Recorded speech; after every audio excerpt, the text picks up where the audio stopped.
हरे कृष्णा।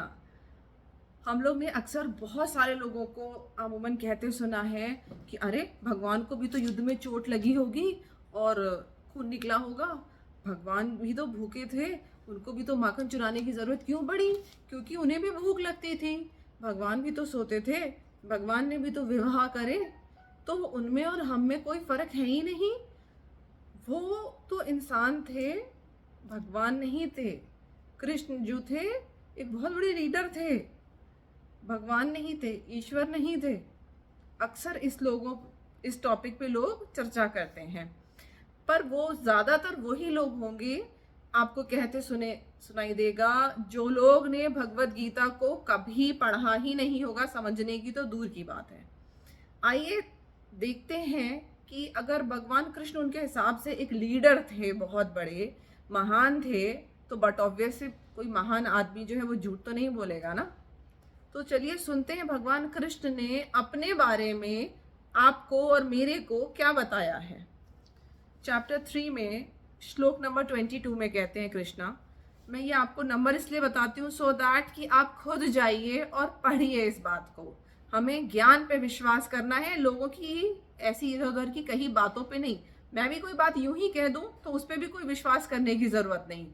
विश्वास करिए तो सिर्फ ज्ञान पे विश्वास करिए, चाहे आप कोई सी भगवत गीता उठा के पढ़िए, श्लोक तो सब में सेम ही होगा और क्या सच है और क्या झूठ साफ हो जाएगा। तो चलिए सुनते हैं इस श्लोक में कि कृष्णा ने क्या कहा अपने बारे में। न मे पार्थस्तव कर्तव्यम त्रिषु लोकेषु किंचन नानावाप्तम अवाप्तव्यम वर्त एव च कर्मणि। O son of Pritha, there is no work prescribed for me within all the 3 planetary systems, nor am I in want of anything, nor have I a need to obtain anything, and yet I am engaged in prescribed duties. हे पृथा पुत्र, तीनों लोकों में मेरे लिए कोई भी कर्म नियत नहीं है, न मुझे किसी वस्तु का अभाव है और न आवश्यकता ही, तो भी मैं नियत कर्म करने में तत्पर रहता हूं। समझे? उनको किसी चीज की आवश्यकता नहीं है, कुछ करने के लिए उनको कोई ड्यूटी नहीं है, फिर भी वो नियत कर्म करते हैं। पता है क्यों? इससे पहले वाले श्लोक में कृष्णा ने इस बात का जवाब दिया है कि वो ऐसा क्यों करते हैं। इससे पहले वाले श्लोक में कृष्णा ने बताया है कि महापुरुष जो जो आचरण करता है, सामान्य व्यक्ति उसी का अनुसरण करते हैं। वह अपने अनुसरणीय कार्यों से जो आदर्श प्रस्तुत करता है, संपूर्ण विश्व उसका अनुसरण करता है। तो लोग उनको फॉलो करेंगे। अगर वो ठीक से अगर गृहस्थ जीवन जी रहे हैं और गृहस्थियों की तरह नहीं जिएंगे तो लोग गलत उनको फॉलो करने लगेंगे। हम भी ना करें, वो भी तो नहीं करते थे। लोग कह देते ना, अरे 16,000 रानियां थी तो हम भी 16,000। उन्होंने ये नहीं सिखाया था कि 16,000 रानियां आपकी होनी चाहिए। उन्होंने ये सिखाया था कि जिसको कमजोर है, जो जिसको जरूरत है, जिसको कष्ट है, अगर उसको शरण दे सकते हो तो उसको शरण दो और बाइज्जत दो शरण।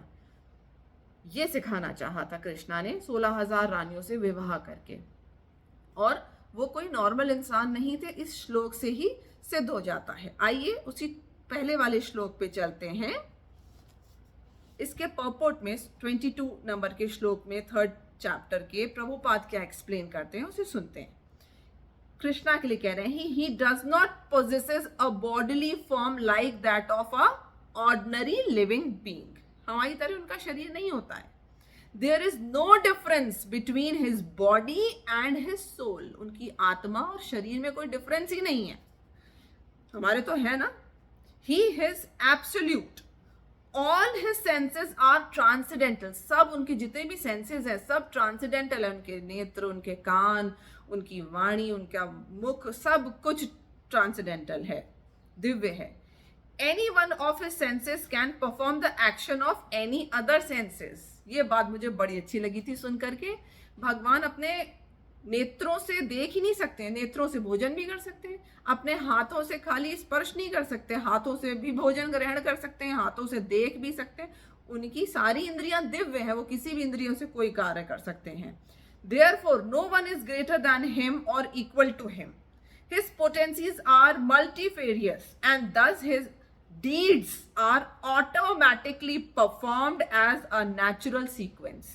वो जो भी कार्य करते हैं वो ऑटोमेटिकली होता है. लोग जो कह देते हैं ना, भगवान ने ये कर दिया, भगवान को करने की कोई ज़रूरत नहीं है. उन्होंने बस समझ लीजिए जैसे आपने washing machine automatic, fully automatic washing machine को सेट कर देते हैं और सारे प्रोसेस उसमें रिंसिंग, स्पिनिंग, सब कुछ हो जाता है अपने आप ही. बस उन्होंने सब कुछ सेट कर रखा है and everything is happening on its own. सारे प्लैनेट्स अपने आप घूम रहे हैं, इसीलिए आपको प्लैनेट्स को पकड़ के घुमाने की ज़रूरत नहीं है.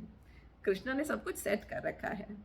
Since everything is in full opulence in personality of Godhead and is existing in full truth, there is no duty for Supreme Personality. But there is no duty for Krishna to perform. One who must receive the result of work has some designated duty, but one who has nothing to achieve within the three planetary systems certainly has no duty. And yet Lord Krishna is engaged on the battlefield of Kurukshetra as the leader of the Kshatriyas. Because, इस पे ध्यान दीजिएगा, क्यों वो बिल्कुल humans की तरह involve हुए थे. Because the Kshatriyas are duty bound to give protection to the distressed, although he is above all the regulations of the revealed scriptures. He does not do anything that violates the revealed scriptures. Krishna ने ये सिखाया है कि जो scriptures में लिखा है उन्होंने वही किया, उसी चीज को आपको करके दिखाया, हमको करके दिखाया, सो दैट कि जो स्क्रिप्चर्स में हमारे लिए बातें बताई गई हैं हमें उन्हीं रेगुलेशंस के हिसाब से चीज़ों को करना चाहिए. ये उन्होंने एग्जाम्पल सेट किया. उनको ज़रूरत नहीं थी हमारी तरह एज अ ह्यूमन बीइंग की तरह जीने की, रहने की, काम करने की, but just to set an example उन्होंने ये सब किया. अब इस श्लोक को, चैप्टर 3 के 22 नंबर श्लोक को जाकर के पढ़िए, इसे याद कर लीजिए, सो दैट कि जब भी आपके कृष्णा को कोई ब्लेम करे, कहे कि वो तो ह्यूमन थे, तो इस श्लोक को उन्हें जरूर सुनाइएगा. हरे कृष्णा.